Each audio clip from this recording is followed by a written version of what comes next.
Hey there, and welcome to my episode 9 review of The Last of Us. The title is called Look for the Light. My setup is a little bit different because I'm at a friend's house, and I was putting this episode off for a while because I was trying to get somebody else in here who didn't play the video game, but time is always a factor against us.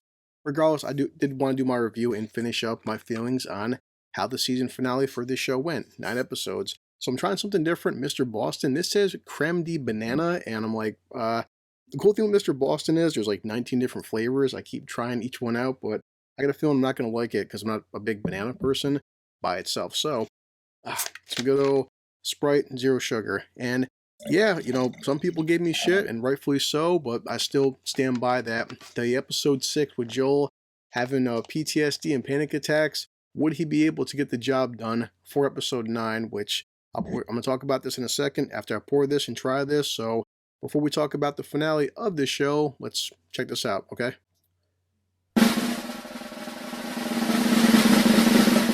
Pretty good. It tastes so good. Okay, episode 9, the finale for the season. Did I like it? Should you check it out? If you already saw it, maybe you would agree or disagree with my assessment of how they handled the finale of The Last of Us. But before we get into that, I have to let you enjoy the intro.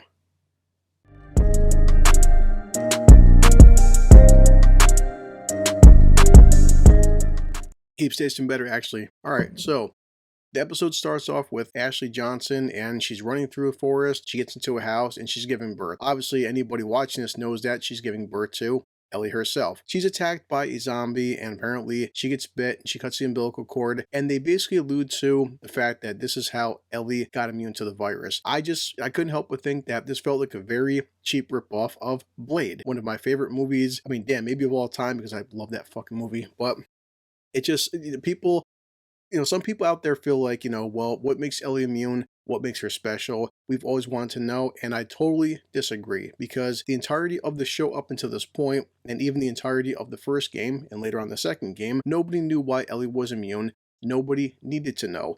Sometimes there's explaining, and sometimes there's also over-explaining. Some characters don't need so much backstory, but the bottom line is, I didn't need to know why Ellie was special.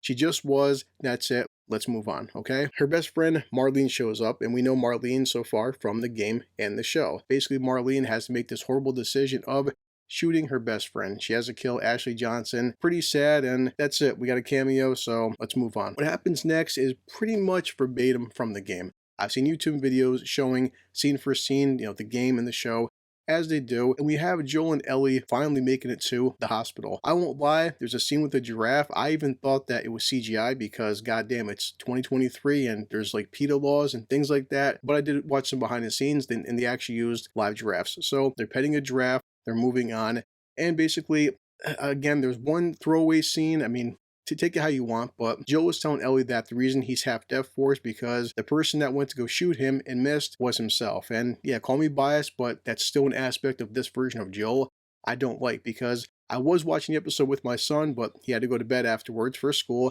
and the first thing he said was, at 15, he's played the game on PS3 and PS4 with me. He's like, Dad, that's not Joel. Joel wouldn't want to kill himself, and it wasn't a big thing, but it was a minor criticism from me, okay? After that, some fireflies come up behind them, they throw a flashbang grenade, and they both get knocked out. Joel then wakes up in a hospital, and he's talking to Marlene. And yes, after this, every single shot-for-shot dialogue, it mimics the game just verbatim. I mean, the only thing that's really different is, like, in the game, you kill more bad guys because it's a shooter, you're shooting more, but Joel has to make a terrible decision. What makes it so interesting is that as a gamer, I've dealt with this through the internet and social media, the decision that Joel has to make, and it's become this big, huge, like, debate in the gaming industry for a decade, and I do admit that I'm glad to see so many people who didn't play the game have the same debate. Ellie, well, because she's immune, they're going to try to do what they can and make a cure. The problem is these cordyceps, this fungus, this virus, it's in her brain and her spine. Essentially, what's going to happen is they have to kill the poor girl, and it's not even a guarantee that she will be the cure for this horrible disease. Joel is not going to have this. Joel's like, you know what? I'm not letting this happen. This is my new surrogate daughter, and I'm just going to do what I have to do to stop this. It comes down to his decision. Do you agree with it? Do you not agree with it? And the one hand, Joel is being excuse me, extremely selfish, because what is the fate of the human race for one little girl? You can understand that. On the other hand, it's like, listen, you're not giving this kid a chance. You didn't ask her permission. She has no mother and father. I'm basically the closest thing she has to a father. I should have some say in the matter, considering I've been spending 6 months with this little girl, travel half the goddamn country, almost been killed half a dozen times, and I'm the closest thing she has to a dad, so I should have a say in the matter. Marlene's like, no, too bad. This is going to happen whether you like it or you don't. And what happens is, just like the video game, Joel is there to kick ass and chew bubblegum.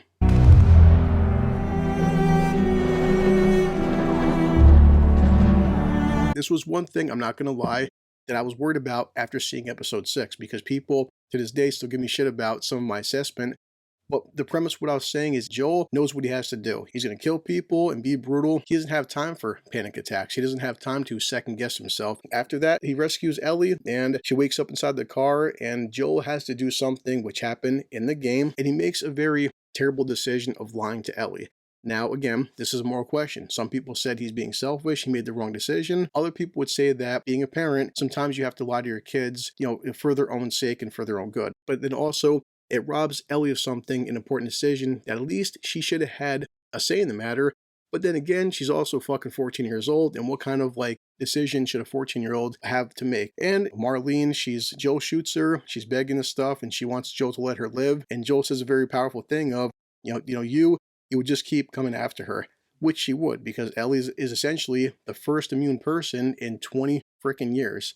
And Joel talks to Ellie one last time. She asks Joel to swear to me, you're not lying to me, everything you said was true. Ellie can tell that Joel's not being truthful, but she wants to go home, and they're going to head back to Tommy's place. My basic assessment is, I think it was a very good adaptation, and there's so much dialogue and so many action scenes came right from the game. And again, my criticism would just be that, trying to add a cheap way of making Ellie immune, I didn't care for it. I'm like, I don't feel like it needed it. Overall, Joel still got the job done. They had the overall arc the same. I still would recommend this episode, and I did like it. They got the dialogue perfect, they got the ending perfect, and kudos to these guys for making a very good season finale to The Last of Us. That's it. I have to check my watch, as I always do, get to editing, and, hopefully my friend, I can do this before she gets back off work, all right?